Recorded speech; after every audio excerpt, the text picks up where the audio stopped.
Hey, listen to Commander Cookout Podcast, episode 90. I'm Brando. I'm here with Ryan, and today we're going to continue the arc of the mono problematic with a mono green mind trick deck. Now hit our theme song!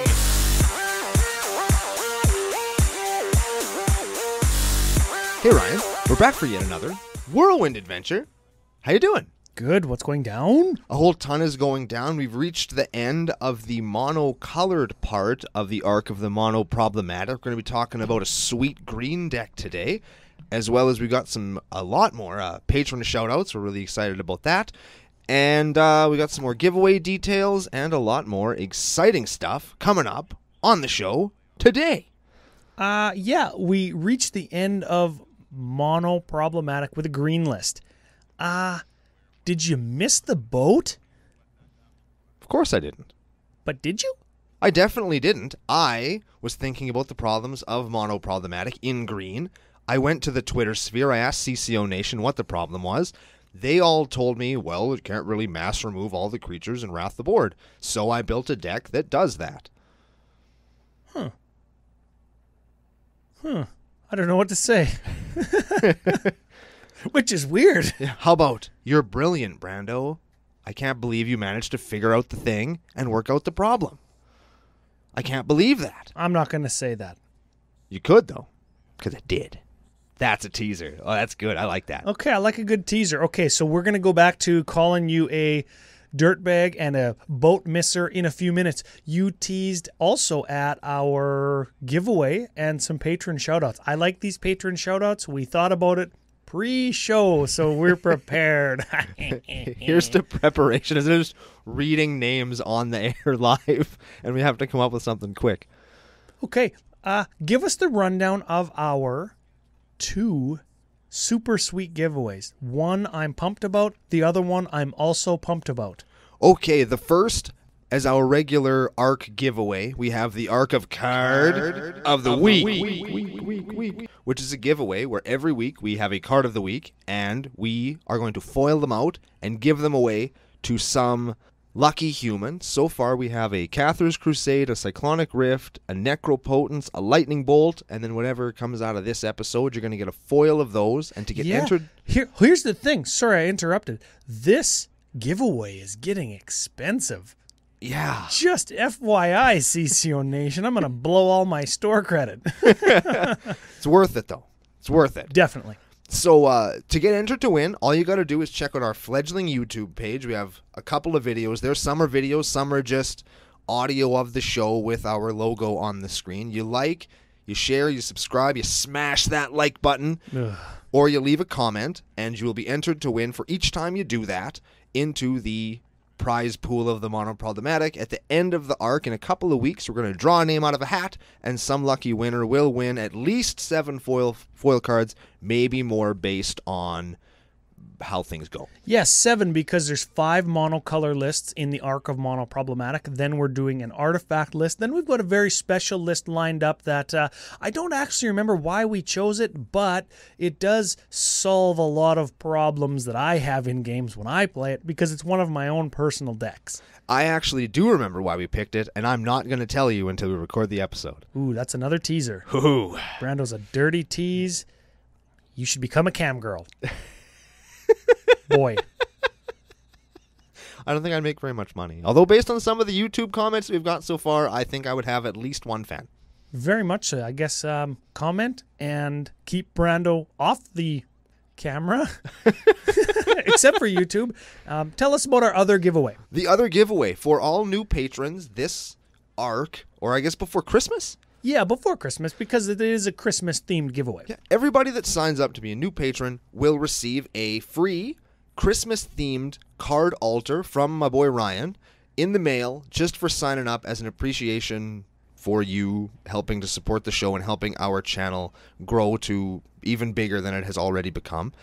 If you're already a patron, you are entered already into the premium altar giveaway, which will be a few, shall we say, premium or chase altars, cards that are maybe a little bit more expensive, maybe a little bit harder to get, and they'll be altered, of course, by Ryan, probably straight out of his decks, because he can't be going out to buy more of them. So they'll be given away to that. Also, we have another premium altar giveaway for people who just like, share, and subscribe on the YouTube channel. So you're getting double contest entries if you like the YouTube channel in any way. If you interact with us on YouTube, you're entered into 2 of our giveaways. If you become a patron, you will get a super sweet card altar just because it's Christmas time. Yeah, and I've sent out all of the ones that I need to send out up to this point. They're all in the mail, and the government forced Canada Post to go back to work, so you shouldn't have any troubles getting them. Rebecca is shipping some out right now. I saw her with the big pile of envelopes, and that made me happy because we're making people happy. People are helping us out. It's the season of giving, and that's great. Oh, you know what? I actually had to do more Christmas altars, and I went through one of my fat pack boxes of rares that I had, and I found a bunch of cards that we've recently talked about on the show. Ooh. So if you like building any of our decks, you're going to potentially get some of the cards we actually talked about. Well, that's excellent. I like that a lot. So I thought that was a little tip of the hat to us. I like tipping the hat to us. Yeah, very much so. Speaking of tip in the hat, do we move into shoutouts? Sure. Shoutouts. New patron shoutout. Kyle Stepanek. Stepanek? I chime in with I haven't seen people ever heard of. Closing a goddamn door. No, it's much Hold on, better cut that shit than- off. We get it. Panic at the Disco. Kyle Stepanek at the Disco. Got it. Nice. Unless you're into that, oh sure. Okay, next shout out. Amy Berger.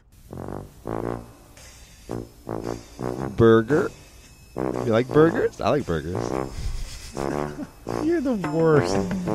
Don't give Brando access to the computer that has the recording software and YouTube on it. Amy Matzaberger. I like it. I was gonna call her Amy Teenberger. No, dude, no. Amy Matzaberger, you are my favorite burger, especially when I'm hungover. Yeah. I haven't tasted all the burgers in the world, but I think that the Matza burger has got to be top 10. I'd agree with that, yeah. From A&W specifically. Yes. And if you're listening to us somewhere where they don't have A&Ws, sorry. Everywhere has A&Ws, Ryan. They're as prolific as Subway. No, we had some new listeners from Sweden. They have A&W in Sweden. I don't know. Maybe they call it A&W. In Sweden. I'm not sure that they have A&Ws, and I'm not sure that's the accent. If you're from Sweden and you're listening, let us know. Yes. Next shout out. Joseph Hoffman. Joseph Hasselhoffman. Speaking of the accent that I just did really badly, which sounded a little German, Hasselhoff is one of the #1 recording artists all time in Germany. That sounds terrible. Joseph Hasselhoffman, welcome to CCO Nation. Yeah, it's great to have another celebrity.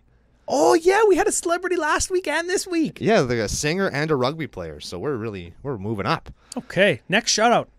Isaac DeVore. Isaac divorced?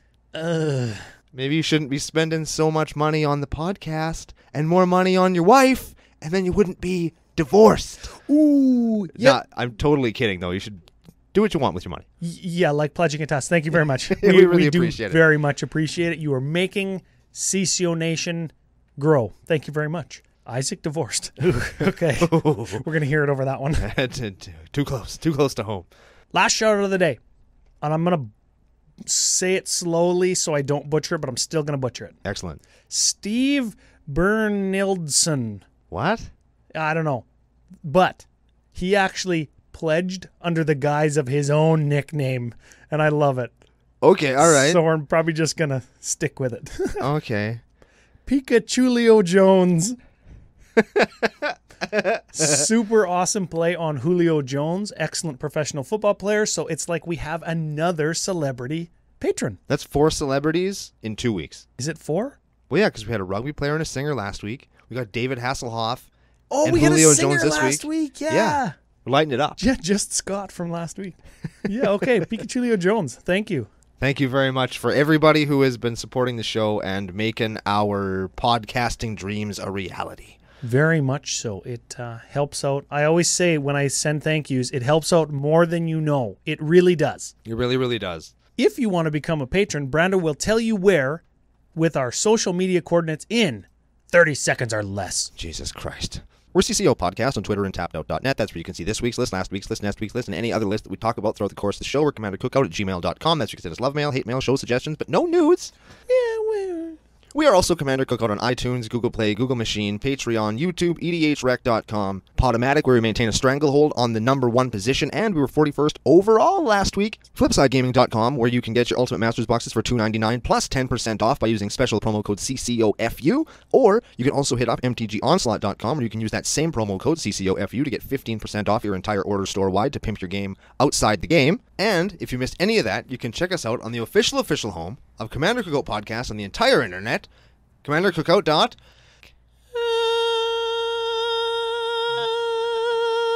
Brando, what are you doing? What? What? You told me I was good at this. Yeah, I know, but you're not. Why are you doing this? What? I was showing off my singing skills. You showed me how to do it. You shouldn't. I teach kids. They're hearing this, and they're quitting the classes because of this. You got to stop this. You can't. Just stop. Don't do this anymore. Oh. You sure? Positive. Yeah. No. You need to stop. Yeah. I'm gonna go now. You just stop. Okay. Okay. Oh. Thank you. No. Don't. No. Brando. How did Megan even get in here? How did... She works at the radio station too, doesn't she? Yeah. I can't believe that she showed up on a Saturday just to tell me that. Suck it, Brando. Oh, all right, fine, I'll quit. Oh. That wasn't in 30 seconds or less. No, it wasn't. We're going to get destroyed on Twitter again. For the record, I did all of that in 42 seconds last week. The guy timed us when he called us out on it. And if you can find somebody else that can enunciate that well and talk that fast for 42 seconds that isn't the Micro Machines guy, you bring it on. Very much so. Yeah. Should we talk about a Magic deck? You know what? I have a couple more things, just Ooh. really quick. And then I want to take a quick break to wet my whistle and have like a breakfast drink, because we got breakfast drinks. Not enough rum in mine. Plenty enough rum in mine. Rum in the breakfast. Yeah, I guess you can't complain about free rum at the radio station at breakfast time. Shout out to anybody who came up to us and wanted cards signed or to jam games at the Saskatoon Face-to-Face Games Classic. That was a great time. I actually had a lot of fun. Big shout out to Derek and William. They both sat down. We jammed, I think, 3 games with them. Yep. And one of the games, Derek treated us all to a round. Thank you. Of game. So I thought, hey, I'll go and buy him a drink after. Turns out I won the round, but instead of buying drinks, because we were going to immediately jam a third game, I went out and used the store credit I won to buy us all packs. And you pulled something jank. Yeah, I got the Grim Reaper that draws you a card whenever one of your creatures dies. That you already had. Yeah, I already had one. And William pulled something jank as well. I believe so. I forget what he got. I forget what he got too. And then Derek was like, I'm not opening this. You guys just draw on it or sign it or something. So we drew the logo and put some FUs on it, and it was a real good time. It was a great time to meet a few people. I wanted to tell a story about that day just because I feel bad about it, but also good. So in the morning, before we headed off to the show, to record the show and then to go to the event, I was looking for my little Pikachu backpack that I carry around because I like to wear things and have things that identify me so that you guys can find me in a crowd. And I couldn't find the backpack. I was looking all over the house. I looked in every closet. I looked under the bed. I looked in the drawers. It was ridiculous. I was getting so mad. You know when you can't find a thing? I haven't used it since Vegas, and I know I put it in the damn closet, so why isn't it in the closet? And I'm running all around the house, and Kyla's still in bed, and she's like, Brando, just take something else. You're being too loud.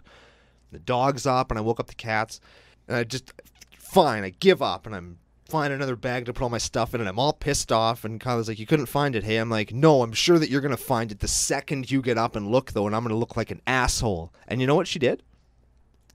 She jumped out of bed, walked over to the closet, opened the door, parted the jackets, and pulled the backpack out. She jumped out of bed, fling, and was already dressed in like a cape and a mask. Essentially, yeah. And then just flew from the bed to the closet, still floating. She's like parting the coats and finds the backpack.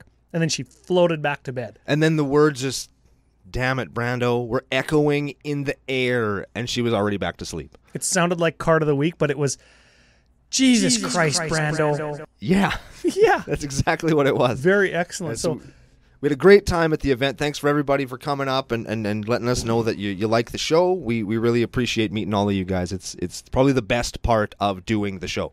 Very much so. Mm-hmm. We can't wait to let you know what we have in store for 2019. In the next couple weeks, we're doing a 2019 year-in preview show. Yeah. And we're going to talk about a couple of the events that we're planning to attend for sure. For sure. Now, should we do a deck?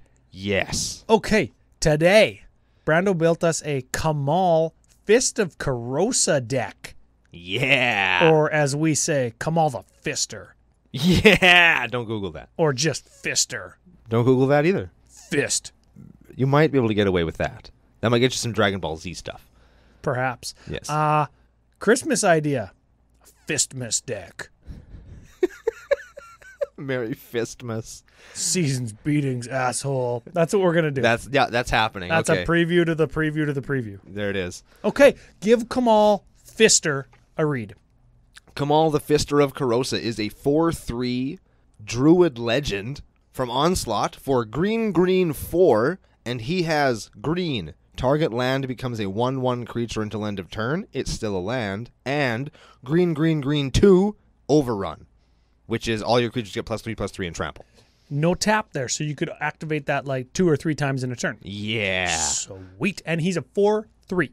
Which is not necessarily the greatest, but still okay for 6. Yeah, so we were talking before the show, and Kamal Fister has 151 lists on edhrec.com, and we thought, hey, that's weird. Why is he so low? He's like the 17th most popular mono green. Like Azuri Renegade Leader is like number 2.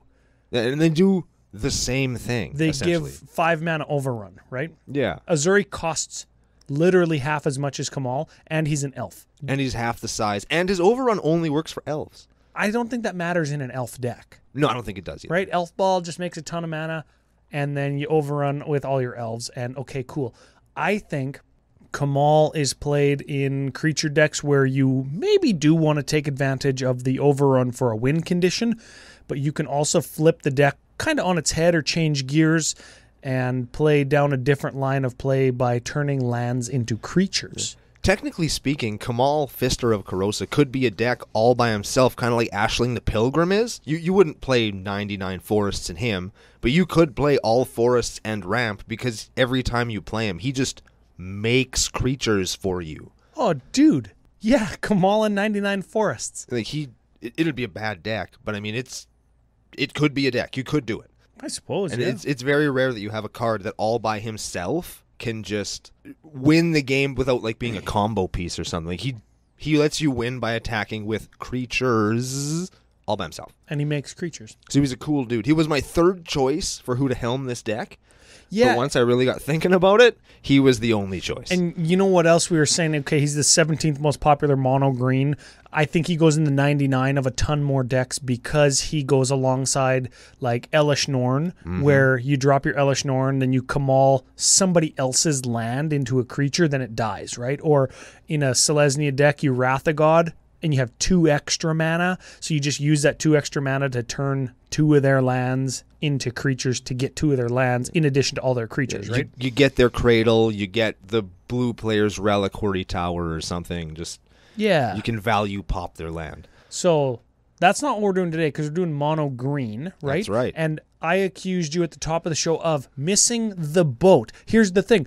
Kamal and his mono green deck that you've built today don't interact with the stack at all. Nope. They don't kill all the creatures. Nope. There's no... You didn't include any fight, which I'm sure you have a reason for, but fight is kind of like green's removal. And fight, for any new members of CCO Nation, is when you get one of your creatures to deal damage to one of their creatures, and one of their creatures deals damage to your creature. They actually fight. Yeah. And since green's creatures are giant, yours usually win. And we are playing giants. Big fat and fatty fisters. Yeah, we are. So no fight, no wraths, no stack manipulation, except for one card that I like. I'll point it out when we get there. Tell us why or how because it doesn't really make a whole ton of sense in the arc of mono-problematic, where we take the mono-colored deck and fill the gaps in its weakness. So here's what I did. I went to Twitter and I asked CCO Nation, what is Green's biggest problem? What's the thing that it just can't do? And by and large, by a landslide, the people who messaged me or responded to that tweet said that Green can't mass remove creatures. It can't just deal with all the creatures outside of using fight. It can't just outright waste somebody else's board state. And I was short of them having flyers and casting like a hurricane. Yeah. That's 2 corner kids. It's like 1 card, right? Or you got to use like a predator flagship to give all their guys flying and then kill them with a squall line. It's crazy. That sucks. Yeah, you can't do that. That's just ridiculous. So what I did was I built a deck that filled the gaps in the strategy by embracing Green's strengths to a degree that it forces your opponents to do the heavy lifting for you. And then it punishes them for doing it. Explain. We're going to play big fat fatties. We're going to play masses of guys. We're going to fill the board with pain and death, and you win the game. And that is already what Green does. So this is why I was thinking, hey, he missed the boat. He's saying like, okay, so screw all that stuff that Green can't do. I'm just going to green them some more. I'm going to make them more green. Yeah. We're going to go so green that the only way that your opponents are going to survive is to wrath the board for you. And then, since you're playing Kamal Fist of Karosa and you can animate all of their lands, you're going to make them pay. You just turn all their lands into creatures. Exactly. They go Wrath of God. You go Response, turn your 6 land into creatures. Yup. Interesting. So you are going to trick them into doing your work for you, and then you're going to trick them into getting fisted. Don't Google that. You're going to kill all their creatures with their wrath, and you're going to kill all their lands also with their Wrath of God. Yes. I like it. And if they don't want to do that, if they don't want to have their lands blown up, you're just going to kill them. You're just going to fist them to death. Yeah, you're just going to punch them in the face until they die. So it's either get punched in the face until you die or wrath the board for me. Those are your options. Those are good options. And if they wrath the board, you know what you do? Just rebuild. Do it again. Yeah, because you've got some good graveyard getter backers. Yeah, we've got enough recursion and enough intense must-be-answered wide threats that they're going to run out of wraths before you run out of stuff to kill them with.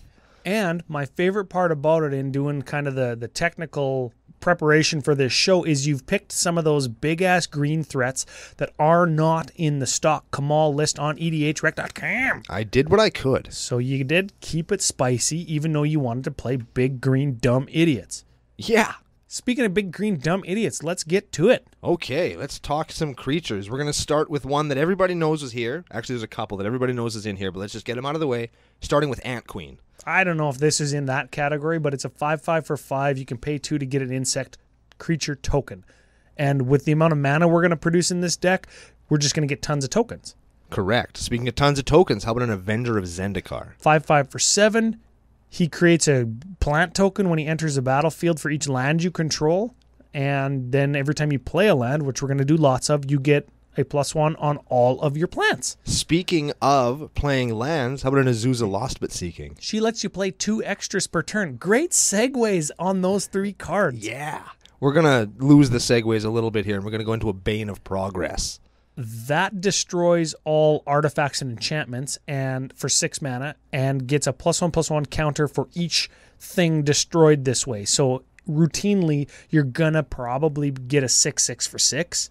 8/8 for 6, maybe. Good deal. No other abilities, but you are getting rid of all of those troublesome things that you do want to get rid of. So always a good deal. Yeah, the big wrath that you're getting is usually worth it. Now, here's a guy I think is criminally underplayed, period, in Beru Fist of Karosa. He's the other fister. Yes, he is. So 4/4 for 5. Whenever a forest enters the battlefield, any forest, anywhere under any player's control. Green creatures that you control get +1/+1 and gain trample until end of turn. Yeah. Cool. So if you're playing another green deck, when they're playing stuff and they're going to swing at you with their fat fatties, they're making your dudes bigger by playing land. Sweet. Now, this is why I think he's underplayed, because people read this ability, this Grandeur ability, and they're like, this doesn't belong in Commander. But Grandeur, discard another card named Baru Fister. Put an XX green worm creature token onto the battlefield where X is the number of lands you control.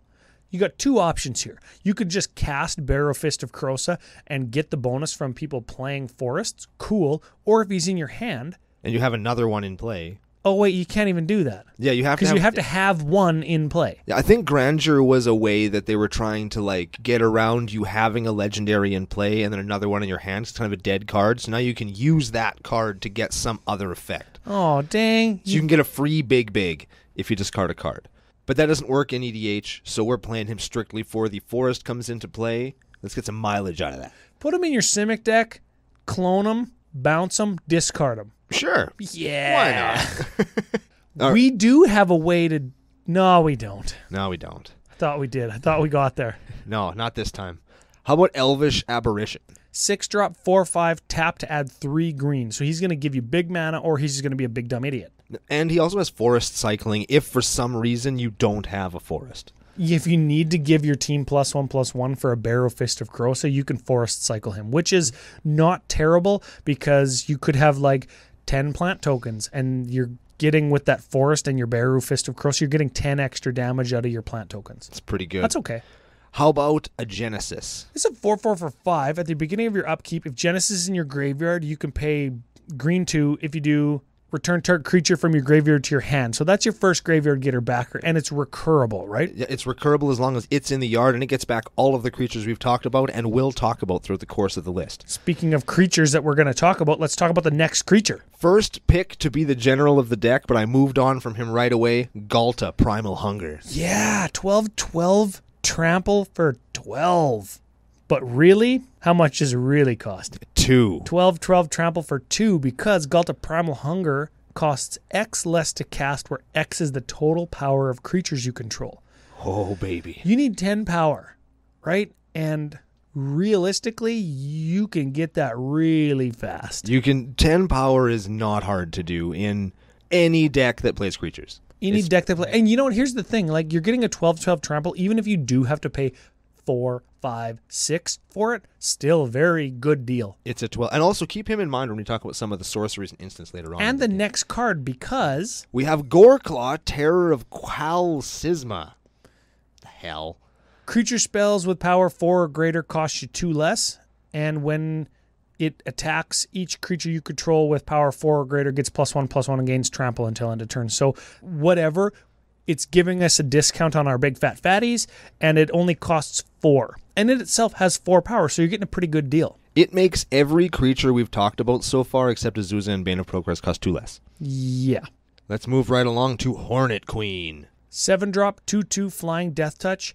When it enters the battlefield, put 4 1/1 green insect creature tokens with flying and death touch onto the battlefield. There to keep you alive, and there's a couple cards later that can abuse the shit out of her. And you know what? 4 green insect creature tokens with flying. So if you do actually use Kamal's Overrun, you're getting, instead of 4 damage, you're getting 16 damage. Yeah. So, and it's all flying, right? That's really awesome. How about Hydra Omnivore? 6-drop, 8/8. What? I just said that because I know in my head what this card does. Yeah.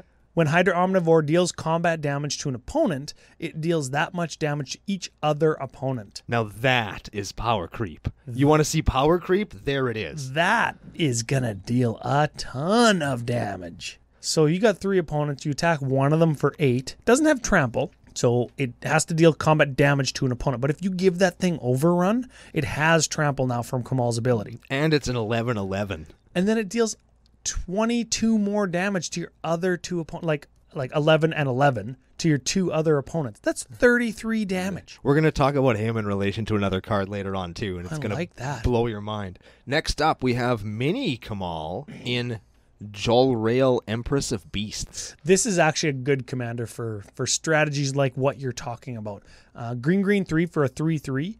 Human Spell Shaper, legendary creature. You can pay green 2, tap, discard 2 cards. It's rough, but green can replenish those. It's not that hard. We got some card draw, and you got some graveyard getter backers. What do you get? What you get is Until end of turn, all lands target player controls become 3/3 creatures that are still lands. Nice wrath, bro. Nice wrath, bro. Or discard 2 dead cards, pay 3, make my lands 3/3s, overrun. Yeah. All my lands become 6/6s. You say, okay, well, you got to tap lands to overrun. No, we don't. Just stay tuned. Just keep going here. Keep on with us. How about Karametra's Acolyte? This is how we do it. 4-drop, 1/4.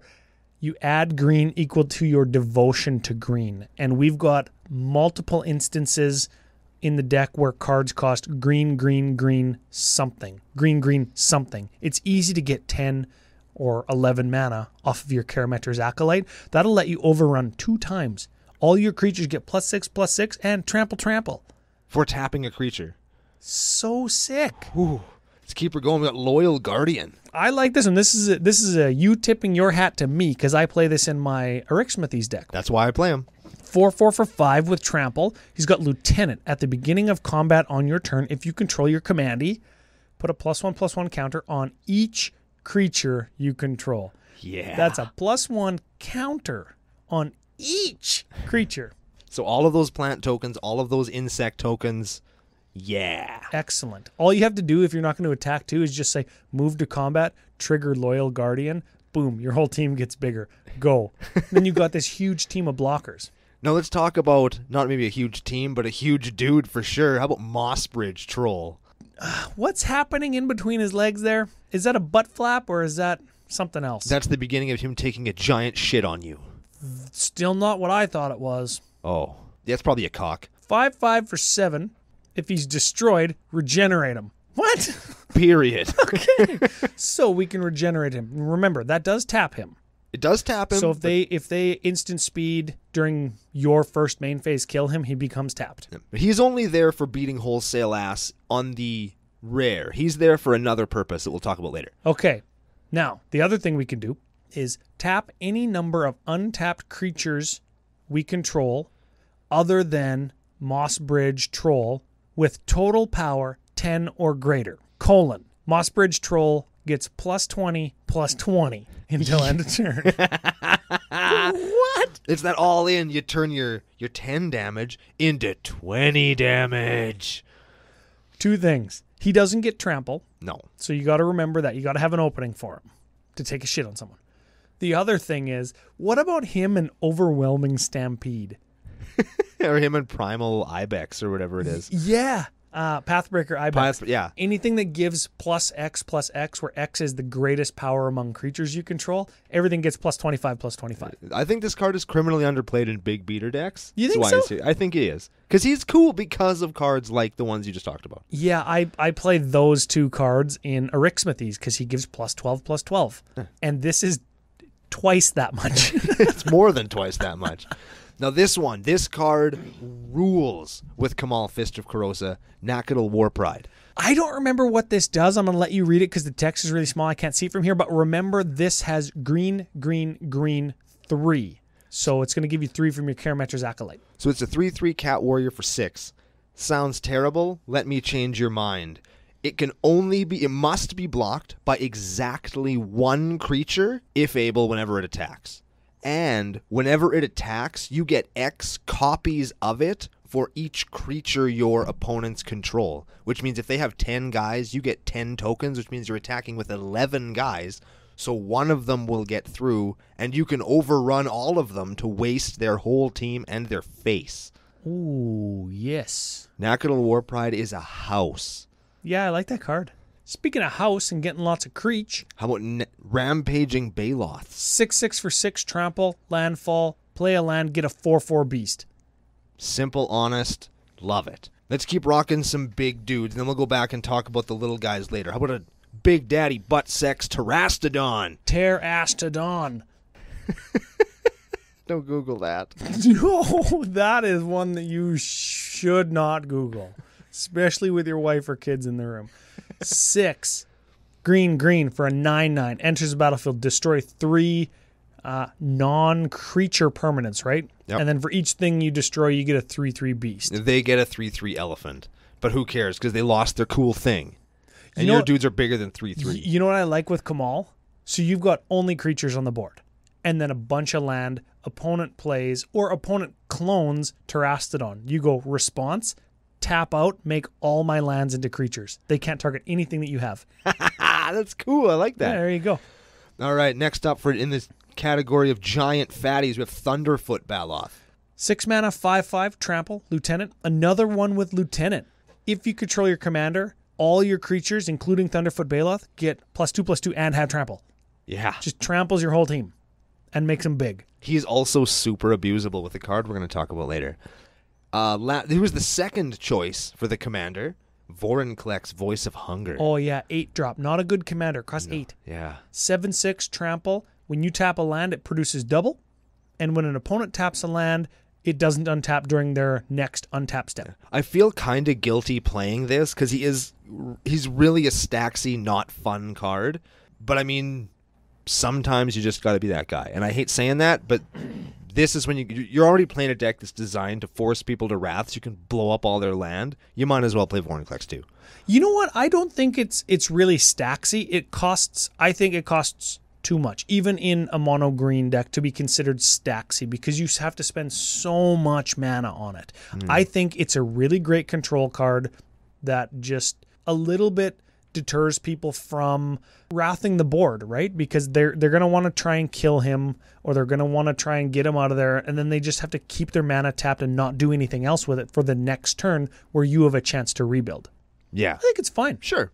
Okay, moving right along, we have a Whip Tongue Hydra. That's a new one from 2018, right? Yes, sir. 6-drop 4/4 reach. When it enters the battlefield, destroy all creatures with flying. Put a +1 on him for each creature destroyed this way. I like it. So, yeah, Talrand decks or like random angels, dragons, demons, things fly, right? They just do. That's good, so people put those in their deck. You play him for 6, he becomes a 5/5, 6/6, 7/7. That's okay. He becomes a big. How about Wolfbriar Elemental? Yeah, multi-kick. 4/4 for 4 with multi-kicker of green. When it enters the battlefield, create a 2/2 wolf creature token for each time it was kicked. Like it. I like it because you don't need to go big and tall, and going wide sometimes is what you need to do for blocking purposes or whatever. So you could get, 6, 7 wolves out of it. That's good. Okay, let's talk about the little dorky guys real quick. We have a Sakura Tribe Elder. Sack them, get a mana. Sakura Tribe Scout. Tap them, get an extra mana from your hand. Temur Sabertooth. That's not really a mana dork, is it? That is a 4-drop, 4/3. You can pay 2 to return another creature to its owner's hand. You control to its owner's hand. If you do, he gains indestructible until end of turn. Right. So you can save your dude and save him because he becomes indestructible. You can't get wrathed. Opponent is wrathing you. You can turn all of their lands into dudes, then bounce your Kamal back to your hand so that your bouncer dude survives, all their land dies, and your Kamal doesn't get command taxed. Oh, yeah. Or you could bounce your Vorinclex, your Vorny. Or you could bounce your Terastodon so you can Terastodon more stuff. You can bounce your Avenger of Zendikar to get more tokens. You can bounce your Hornet Queen to get more Hornet Queen tokens. It lets you recur your dudes on the board. You can get their big, swingy monster effect more than once. I like that card. He also works pretty okay with Wood Elves. Wood Elves, you can, when it enters the battlefield, you get a forest from your deck into the battlefield. We're playing a Walking Atlas. That is just like Secure Tribe Scout. Tap it to get a land from your hand onto the battlefield. Wayward Swordtooth. Extra land per turn. If you have City's Blessing, he can attack and block. He's a 5/5 for 3, and City's Blessing is pretty easy to get, right? Especially in a deck like this. And lastly, we have Yeva, Nature's Herald. This card I like. This is our first kind of stack interaction card, sort of. 4/4 for 4, good deal. Flash makes it even better. You may cast green creature spells as though they had flash. Which is essentially like giving them haste. Or instant speed block. Yeah. Which is as good, if not better, because now you can use your creatures.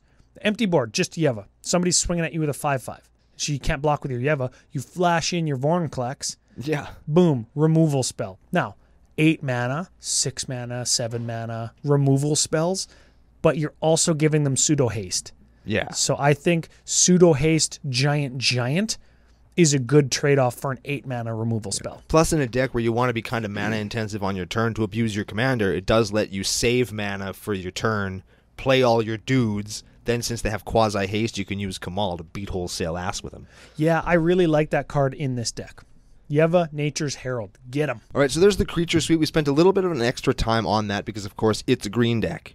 And green decks use lots of creatures. So now we're going to go into some instants and sorcerers. We're going to fly through these pretty quick because we all know what the instants and sorcerers are going to do. Yeah, you know what? You've got 3 really good card draw spells that I want to spend just a couple seconds extra on, but let's get to it right now. Let's talk about Quasi-Wrath in Back to Nature. Destroys all enchantments, instant speed, 2 mana. Beautiful. Yeah, it is beautiful, actually. Beast Within. Destroys a permanent, gives the permanent's controller a 3/3 beast. Evolution Charm. That lets you search for a basic land, put it into your hand, or return target creature card from your graveyard to your hand. I think that's why you play it. Or target creature gains flying until end of turn. Not bad if you can jump your 25/25.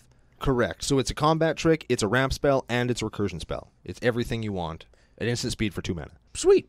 Fresh Meat. Fresh Meat. This one's got a couple uses as well. 4 mana, create a 3/3 green beast creature token for each creature put into your graveyard this turn. Buddy to your right, Wrath's the board. You say response. Tap all my lands, make them all creatures, pay 4 from my Karametra's Acolyte. Fresh Meat. Fresh Meat will give you a creature for each one of your lands that just died, because they're all 1/1s from Kamal. He says, oh, shit, go, your turn, die. Exactly. Very cool. Sweet. How about Harrow? Harrow. Sack a land, search for 2 basics, put them into play. Untapped. Also, I made sure I included the best art. Next up, Croson Grip. Destroy target enchantment or artifact, split second. It's in every green deck. Worldly Tutor. That's your 1 tutor, search for a creature, put it onto the battle. No, put it on top of your library. That's for 1 mana, right? Correct. And it's going to be excellent with one of the enchantments we're going to talk about. But first, let's talk about some sorceries, starting with Creeping Corrosion. Destroy all artifacts. Azuri's Perdition. Ooh. So far we've had Back to Nature, Creeping Corrosion, and now Azuri's Predation, all that are like pseudo kind of destroy everythings, right? So Azuri's Predation, green, 5. Holy. For each creature your opponents control, put a 4/4 green beast creature token onto the battlefield. Each of those beasts fights a different one of those creatures. And you can turn all their lands into 1/1s. Yeah, so you got to have a ton of mana to do it, because Azuri's Predation costs 8. Yeah. But if you could use your 10 mana from your Karametra's Acolyte and turn their 10 lands into 1/1s, you're going to get 10 more beasts out of your Azuri's Predation. You're going to get rid of all their lands, and then you're going to have 10 4/4s next turn. Yeah. Yes. Okay, everybody saw this one coming. Genesis Wave. Green, X. You reveal X from the top of your library. Any permanent with converted mana cost X or less goes onto the battlefield. Correct. You're probably going to win when you cast that card. Virtually every time, especially if you can cast it more than once in a turn. Yeah, what's the full stop on the number that you need to hit? Like, what's the highest CMC in the deck? 8? Vorinclex?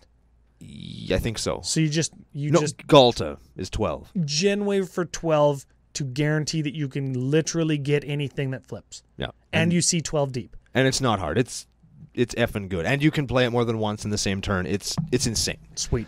Next up, Howl of the Night Pack. 7 mana, you get a wolf for each forest. A 2/2 wolf for each forest. So how many wolves do you get? At least 7. That's 14 power for 7 mana. And then you overrun them. That's 35 damage. Excellent. Next up, we have Nisa's Pilgrimage. Search for 2 basic lands, reveal them, put them onto the battlefield? 1 on the battlefield, the rest into your hand. Oh yeah, and if you've got Spells Mastery, you can search for 3. Praetor's Council. Green, 5 gets everything back from your graveyard to your hand. You have no max hand size. That's another graveyard getter-backer. That's kind of like a card draw spell, but you had to have already cast or discarded or lost that card. Yes. That's fine. Or Ranger's Path. 4 mana, 2 forests, onto the battlefield. Let's bang through these next 4 super fast because they all do basically the same thing. Recollect, Regrowth, Restock, Revive. Creature cards from your graveyard into your hand. And Restock gets you 2 of them. Sky Shroud Claim. 2 forests onto the battlefield tapped. And let's talk about some good card draw spells. Yeah, so remember, big creatures, right? Huge creatures. That get huger if you have some extra mana to pump them with your commander. We have Life's Legacy, which has one of my favorite arts. We have Rishgar's Expertise, which blows games wide open. And we have Soul's Majesty, also, which has cool art. Yeah, so all 3 of those cards are so good. Not because their effect is powerful, but because you have so much redundancy in having 3 of them. Now, card draw spells. Oh, you don't have enough. There's only 3. Well, what if your card draw spell draws you like 20 cards? What if it draws you 25 cards? 25 cards, that's right. So all of those draw cards equal to the power of a creature you control. Either target creature or the greatest power among creatures you control. So whatever, even if they cost 5 mana, 6 mana, and you draw just 6 cards, draw 8 cards. Overrun, draw 11 cards. Tap 10 power worth of guys, draw 25 cards.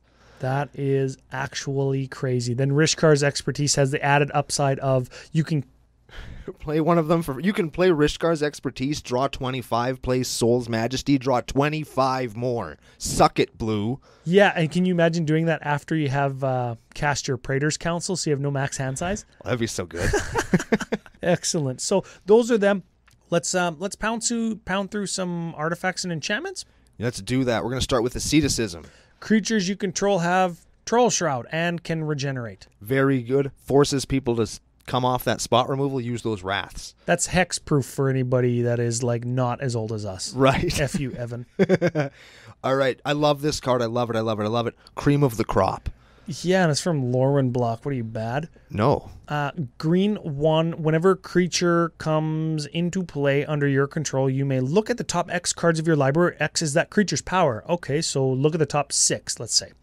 If you do, put one of those cards on top of your library and the rest onto the bottom of your library. So it lets you scry deep into your deck. You only get to pick one, but you get the best card of the next, let's say, 12 draws you would have. So Hornet Queen would trigger that like 5 times. Yes. So you could like look at the top 2 and then the top 2, then the top 2, then the top 2, top 2, top 2. Yeah. And then just dig until you find something that you want and put it on top. Yeah.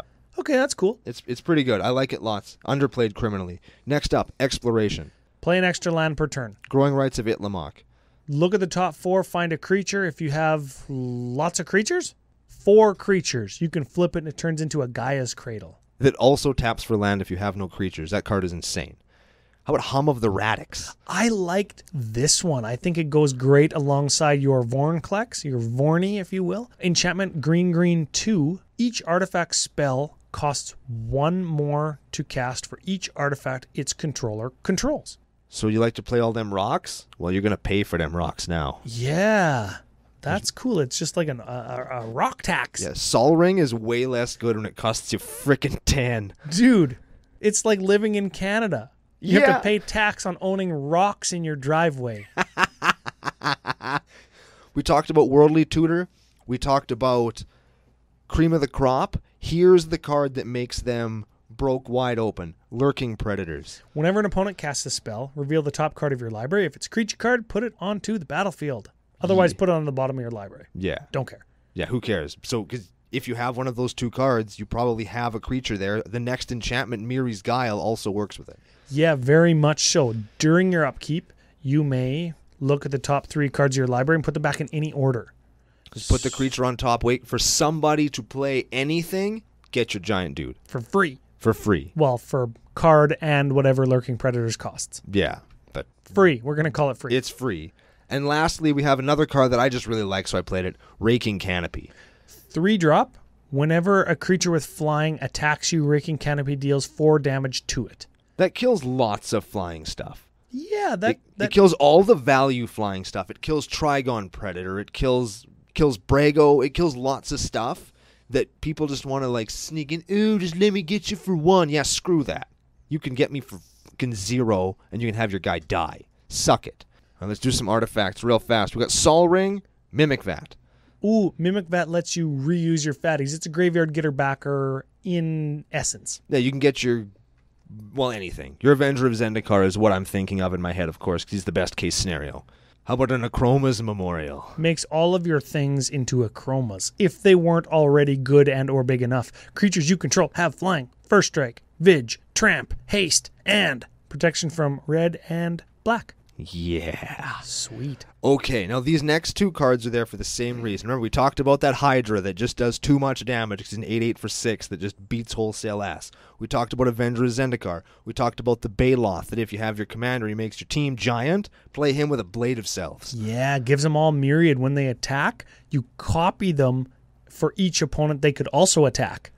So all of a sudden, if your Woodcrasher Behemoth or whatever it's called gives all your team +2/+2 and trample, you get 2 more of them for your other 2 opponents for them to attack. Now your whole team has +6/+6. And if you're getting more Avengers, you're getting more plant tokens. If you get that Hydra and they all hit, you're going to do 8/8/8 and then 16/16/16 more. So excellent. So insane. And the last card is Helm of the Host. Does basically the same thing. It's a 4-drop equipment, equips for 5. At the beginning of combat, you get a token that's a copy of the equipped creature. So you can make another Avenger. You can make another Baloth Lieutenant Pumper guy. You can make whatever you want. And that's the deck. I like it. Any lands of note? Your typical, I think, mono green stuff. You've got your Mosswort Bridge. You've got your Nykthos Shrine to Nyx. That's going to give us devotion to green mana, and that's going to give us as much mana as Karametra's Acolyte would. Myriad Landscape. Deserted Temple lets you untap your Nykthos. So that's cool. I'm playing a Command Beacon because your creatures cost a lot, and sometimes you want to save your commander. He does cost 6, and while you can pay 8, you can pay 10. Why? Why not just pay 6 again? So, okay, let's use that to segue right into the budget section, because we're looking at a $349 deck. And if you cut the 4 most expensive cards like we did last week, you're going to turn this into like a $220 deck, which is, again, you're going to find that kicking around your binder. You're going to be able to binder build that, I call it. Definitely. The Command Beacon you probably have if you've been playing Commander for a long time, because you probably bought the deck it was in. That came in 2015. Yeah, but Exploration's a little bit trickier to come by. It's $25. Miri's Guile is $25, and it's going to be tricky. They should have reprinted that in Ultimate Masters, I think. Both of those are $26. $26 US dollars. That's mortgage. And I'm also playing a Yavimaya Hollow, which is a regenerate target creature on a land, and they are 2,000 Canadian or 45 American dollars. So you cut all those cards, that's saving you $121. Are they required? Here's the thing. This is what I thought about Miri's Guile. You could play Sensei's Divining Top in its stead, but you're not really saving very many money. A couple bucks. Yeah. So keep the Miri's Guile, fine. Use Top if you have it instead. Because lots of people have those. Those were reprinted a couple times. Yeah, Top's around lots. That's fine. Command Beak. You could cut Command Beacon. Like, straight up, you can cut Command Beacon and not have it super impact the performance of the deck. Yeah, maybe find another mana dork or something that gives you like green or 3 green, something that's going to give you mana so you can cast your commander again instead of using Command Beacon. Or play another forest. Like, whatever, you know? That's fine, yeah. It's a land, whatever. Exploration, that's a tough effect to replicate. That's why it's expensive. That's why Azusa is expensive. Playing multiple lands per turn, that's why Oracle of Moldiah is expensive, right? That's why that dinosaur is becoming expensive. The Wayward Swordtooth. Oh, yeah, that's right. They're not super expensive, but they've gone from $0 to maybe, I think, $5. Yeah. And I've never been able to find a foil one. Do you need it for $26? That's a case of beer, dude. It is a case of beer, but you know, if you want the deck to be able to do what it needs to do as quickly as it needs to do it, I think that Exploration turn 1 is very good. You can play Burgeoning instead, but I don't know, man. I think this is a good one. Exploration's good, yeah. And then Yavimaya Hollow, $45 for that card now. You could cut that immediately. I only played it because I don't think we've ever actually played Yavamaya's Hollow, and I love that art. I love it. I like the card. Green, tap, regenerate target creature.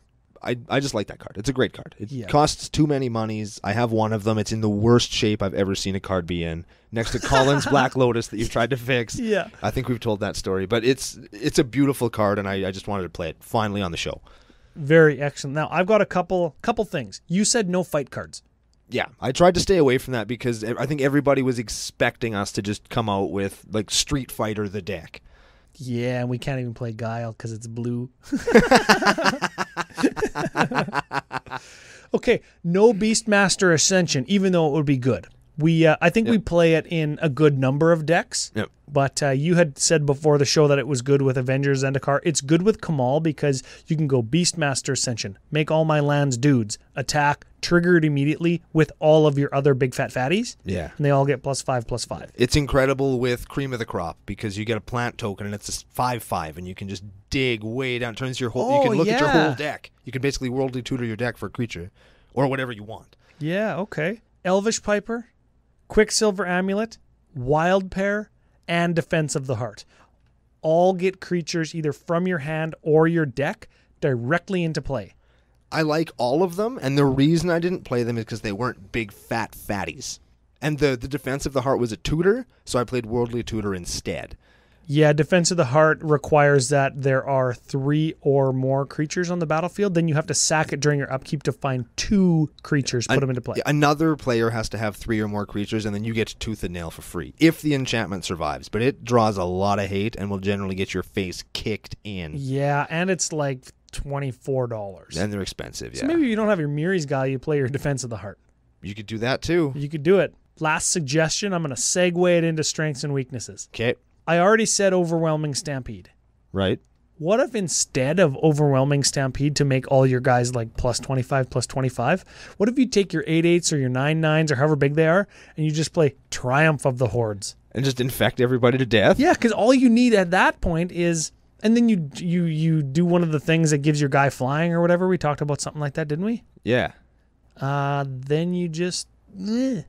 Yeah, so beats wholesale ass. First strength. You could beat more ass with infect because you only have to beat a quarter of as much ass. Half of one butt cheek. I don't know. It's instead of eating the double quarter pounder with cheese, you have to eat like one of those little junior kid burgers. Yeah, with the just a chicken nugget. With the little shitty onions on it. Oh, like a buddy burger from A&W. There we go again. Shout out to Amy Burger. Multiple ways to victory. That's what I'm going to call it because it can turn heel and go control deck. Destroy your lands. Make my lands creatures and kill you that way. Beat wholesale ass on you. Triumph for the Hordes gives you infect. Right? All of these things that just give it those multiple paths to victory that we like so much. And it rebuilds so fast. The deck rebuilds so fast. As long as you don't wrath your own lands by fresh meeting. Yeah. But I think that you only do that when you know you're going to win. Yeah, as long as if you do that when you're going to untap and win the game. Not any other time. You don't just do that because you think it's funny. Oh, dude. You got to do that at the right time. I love all-in Magic like that. That's my favorite way to play. Because the odds are you're going to do it, you're going to swing, you're going to kill the guy that wrathed the board, and then Brando's going to be sitting on the other side of the table and go, Anger of the Gods. And then you're just going to like cry a little bit on the inside. So good.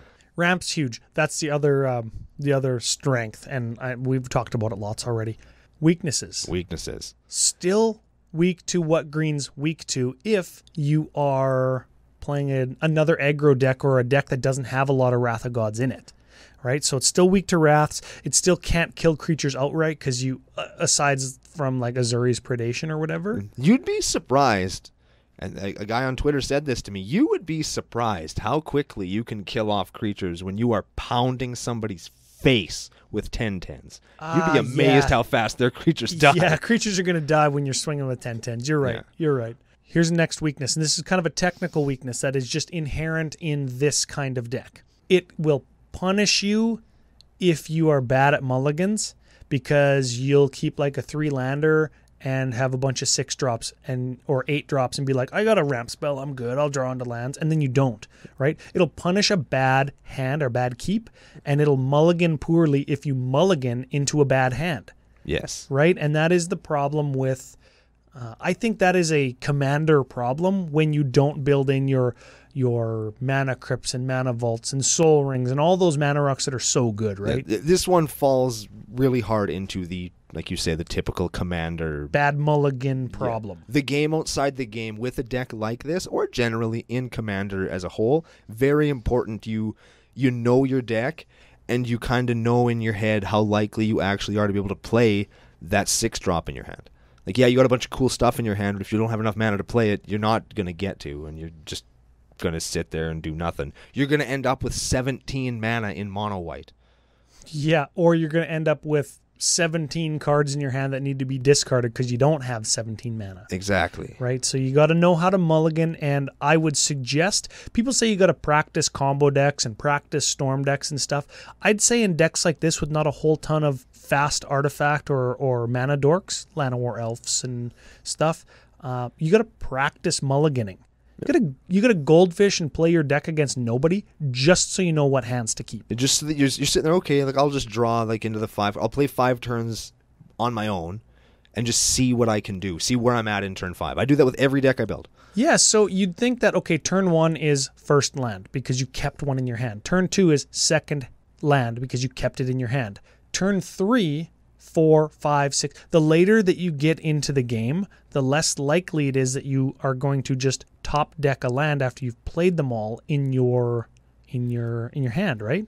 So you just got to know how good is it to keep a 6-drop or an 8-drop in your opening hand based on the number of lands you run and the number of ramp you run. Should we do the milk list? How about instead we do card of the week for the giveaway? I always forget that part. Which is insane. I like the milk list. I like card of the week.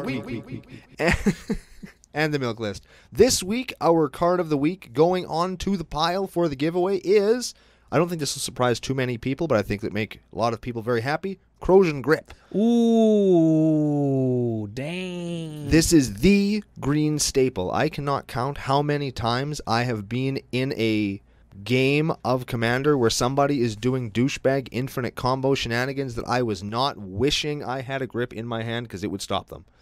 Yes. This card is so good, it is an instant for green 2, split second, which means it will do its effect because you cannot counter it. You cannot put things on the stack on top of it. Anyway, it destroys a target artifact or an enchantment, period. Interesting thing. It would, you know how you see 2 different cards, they have like the same character on them or whatever, and it's like, hey, when was this card? When was this card? This character died in this story, so this must have been before that. This is when Chandra turned into a planeswalker. Whatever. I would like to know when Corrosion Grip happened and when Return to Dust happened. Same sword. Yeah, they were in the same set, not block, but set. Maybe one of them was like the planar color shifted sword equivalent of the Corrosion Grip sword. Maybe the sword belong to this, like the same level of an officer in whatever army that they're in. Yeah, maybe. So it is a different sword. Maybe it's a different sword, just looks the same. Maybe the guy got his sword returned to dusted, and then he got a new one, and then it got gripped. He spent all that time picking up the dust and gluing it all back together real carefully, and then somebody gripped it. Turned into a bunch of roots and shitty trees. Ooh. Anyways. So, card of the week this week, Corrosion Grip will join Lightning Bolt, Necropotence, Cyclonic Rift, and Cathar's Crusade in the giveaway. Remember to check us out on YouTube. Interact with us there. You'll be entered to win that short stack of cards. Very excellent. I like that pick. Now the milk list. Everybody loves the milk list. Okay, for any new members of CCO Nation, the milk list is a list of cards from 0 to whatever converted mana cost, as per EDHREC.com, the most popular played cards in the color combination that we're talking about. Today, mono green, or as the kids say, mono fist in the face. Or elsewhere. Yeah, don't Google that. Okay, you know what? This is a weird one. The 0-drop slot. Summoner's Pact. No. Not playing it. Well, we probably could. We could, but we don't. Now, the 1-drop slot is unique because everybody does... It's always Sol Ring. It's always Sol Ring. But the mono green list, it's not. What? Yeah, actually. Get this. We do the top 3 at the 1-drop slot because it's always Sol Ring. Okay. Today, number 1 converted mana cost card in mono green, Llanowar Elf. We're not playing it, but holy crap. Number 2, because we do the top 3, Elvish Mystic. Not playing that one either. Wow. Yeah. And Sol Ring, 14 less copies than Elvish Mystic, so it's getting there. It's still up there. Sol Ring, yeah, number 3. We are playing that, but I'm not counting it. No, we are not counting that. At the 2-drop slot, Priest of Tits. Nope. Priest of Titania for those who whatever. Yeah. Beast Within at 3. Yes. Yes, we are. Harmonize at 4. Nope. Another card drawer spell. We're going to draw more cards with else things. Acidic Slime. Nope. Rishkar's Expertise at 6. Absolutely. Yeah, we got to play that. That's our second match. Zendikar's Resurgent. Nope. 8. Tear Ass to Dawn. Totally. Yeah. Artisan of Kozilek at 9. Nope. That would be an okay one. Doesn't give you any devotion, but it does give you a creature from your graveyard to the battlefield. It's pretty good. And it's a big fat fatty with Annihilator. It's all right. I like that one for sure. Ulamog. Nope. Ulamog, the Infinite Gyre at 11. Nope. Galta Primal Hunger at 12. We are playing that one. Yeah. Emrakul 2. Nope. Emrakul 1. Nope. No, so 4 Milklist matches. Nah. No, that's fine. That's good. Yeah, they're okay. That's I good guess. because there's some ones that would be good or some ones that are really common that we're not playing. True that. And then like Galta's on there. Like what? Yeah, why is Galta there? Because he's awesome. He's not really a 12-drop. He's a 2-drop. Yeah, very much so. Okay, final section of the day. Spice Calculator. Spice Calculator. So we look up cards on EDH Rec. We build decks. We make sure that they fit into all the spicy parameters that we judge decks by because we love judging things. We'll tell you exactly scientifically how spicy the deck is. Popularity, 151 lists. I think we covered that already. Yeah, we talked about that. He's very low down. He's in between Goreclaw, Terror of Calcima, who's in this deck, and Thron the Last Troll, who I think is just a bad commander. He's got like hexproof. People used to do Voltron builds with him all the time, right? Because he could regenerate if they killed him, and he had hexproof. So you just suit him up and beat wholesale ass. Yeah, it's better to do that with. Anyways, check this out. Average converted mana cost of your deck, Yeah. 4.26. Holy hell. Yeah, that's pretty high, yeah. It's about double what your tuned deck should be, but I think double. only a little bit more than what your casual deck is probably looking to be. I'm okay with that. Yeah, me too. You're going to make more mana in this deck anyways. Correct. Critical Turn. I maxed that out because I think this deck's probably slow. You hit that turn 6 or turn 7 and you're swinging for the fences, but you're not breaking any land speed records, killing somebody on turn 4 like maybe you would be with Azuri Renegade Leader or the Infect version of this deck. Yeah, it doesn't have the explosive turn 4-5, but I mean, if you get the perfectly curved out hand, you could be in a position where you're knocking 25, 30 life off of a guy every turn at turn 5-6. Yeah, that's probably pretty good. And that is the benchmark. You have to be answered at that point with that Wrath of God, or you're going to win. Yeah, the critical turn is a little bit confusing in that regard for, again, any new members of CCO Nation. The turn that if you are unanswered, you will win, right? Yes, it's not the turn that you win. It's the turn that unless somebody stops you, you will win. And they're not the same. That's not the same thing. Yeah. Optimal game size. 4-man pod? I think so. I think you want wraths, but not that many wraths. Yeah, we got we got cards in here like Blade of Selves that will scale very nicely, but I think there's a finite number of wraths, right? There's a finite number of times that you can say, use my extra mana to get a couple of your lands. Like you can't just do that with your 6-drop commander every turn. Yeah, and it's hard to do that when you're playing against 6 people. Against 4, you could probably you could re-screw the just unmana screwed guy and wipe out the control player, and then you've only got one person to deal with. But if there's 6 people, it's going to be way harder to do that. Yeah, that's right. Way easier to win with that Hydra and a Blade of Selves, though. Oh, I love it. Yeah. Okay, tutors. 1 tutor, right? Worldly Tutor. Worldly tutor, that's it. So that's good. That keeps you nice and spicy, gives you that unique gameplay experience. And final thing, uniqueness rating. Cards different than the stock list on EDHREC.com. 34 cards different in your list. Wow. Yeah, that's actually good. I'm really happy with that, actually. I don't look at the EDH rec list when I build. I just try and think of things that aren't going to be there. And I make it up in my head as I go. Very excellent. That's how we do it old school style from before the internet existed. Punch it all in. 55 on the spice rating calculator. Passes the 50 test. That's really good. Yeah, I like it. I think that it's got some unique things or build things in it, and it's got a unique strategy in trying to get the opponent's lands. What do you think? That sounds like a final thought of the day question. Give us a rundown of the list, your thoughts, and where to find us or how to enter into our contest one more time. All right, check us out on YouTube. It's the Fledgling page. Like, share, smash the like button, subscribe to our channel. You're going to get entered into our Card of the Week giveaway that we just went over. 5 super sweet foil cards up for grabs. 2 more at least coming up in the next couple of weeks. Also, if you're in a position to help us grow the channel, grow the show, you can become a patron. You will immediately get a Christmas-themed altar from Ryan and his stack of Christmas-themed altars that he is working slavishly away on. If you're already a patron, we have not forgotten about you. You are entered into the premium altar giveaway, not Christmas themed, just sweet altar. We'll be doing a draw for that as well. And also, if you have entered into the Card of the Week giveaway, you will also be entered into the second premium altar giveaway. All of those draws will happen on our bonus show later on in December around Christmas time. As for this list, this is another one that I put together and was a labor of love and is a deck that I will 100% build in cardboard one day and play because I like what it does.